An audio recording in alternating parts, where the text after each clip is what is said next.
In the Ellsworth Recycling Center. What is your name, please? Chris Cotton. I rescue animals as much as I can, try and find homes for other animals. And tell me about what prompted that in your life and how it's changed you. I don't know. The first dog I ever had, my parents bought when I was born, and it was a teacup Chihuahua. And ever since then, I've always had dogs in my life. And I've just been very much more passionate in the last few years and more educated, about spaying and neutering, which, when I was younger, we didn't do that. Parents didn't take your dogs to a vet. I try and educate people. That's my biggest goal, is to educate people about all the cruelty and abuse that goes on, not only with dogs and cats, but farm animals, factory farm animals. I imagine that the biggest education you give is what you do, that people see what you do. I get a lot of compliments from people. I get a lot of support from people. I was volunteering. I wish I still could, but they've moved for an hour away. Peace Ridge Sanctuary, Farm Animal Sanctuary. Daniela. Daniela. Wonderful place. I haven't been there since before Christmas, but I volunteered from April of last year until December. And it was just so rewarding to see what she does for these animals. What's life like at home with you and your animals?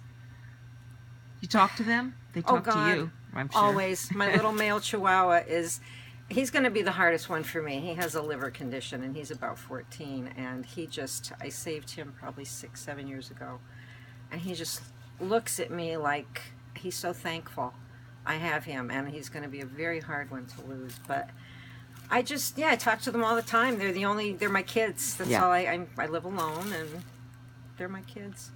I hear so many people who have to have a certain breed, and they have to get it from a certain breeder, and I don't know. That really bothers me. There's so many wonderful dogs at rescues for particular breeds, but a lot of people want to raise them from a puppy, and they usually sometimes turn out to be some of the worst, less behaved ones. I've gotten dogs from shelters. I've gotten dogs from relatives, and they're just wonderful. They're thankful. They're very thankful. And then so are we to have them. Yes, exactly. They get along with each other? They get along fine. I have a husky retriever mix who sometimes is a bully and antagonizes the cat and the bunny. The bunny runs around my Chihuahua in circles and wants to play.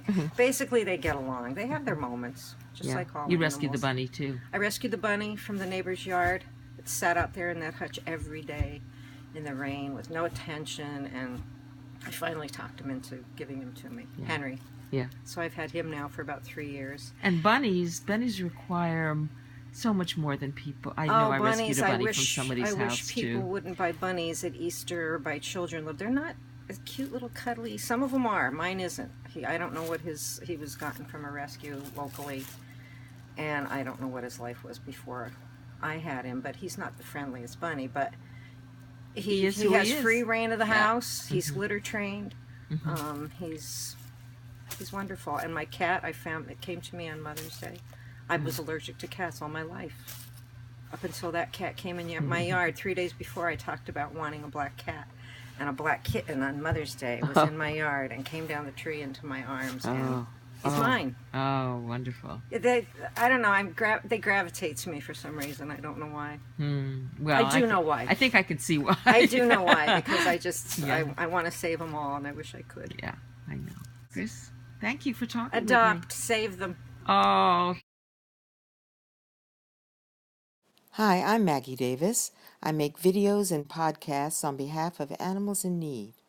Maggie, S as in Sam Davis at gmail.com, 207-266-7673. Recordings are made in person and long distance, in depth or on the spot. If you are an animal rescuer, fosterer, or adopter who is home to or has been home to animals formerly in need, be part of it, as private or as public as you want to be. The Open Wide the Door Smartphone Conversation Project. Your story matters.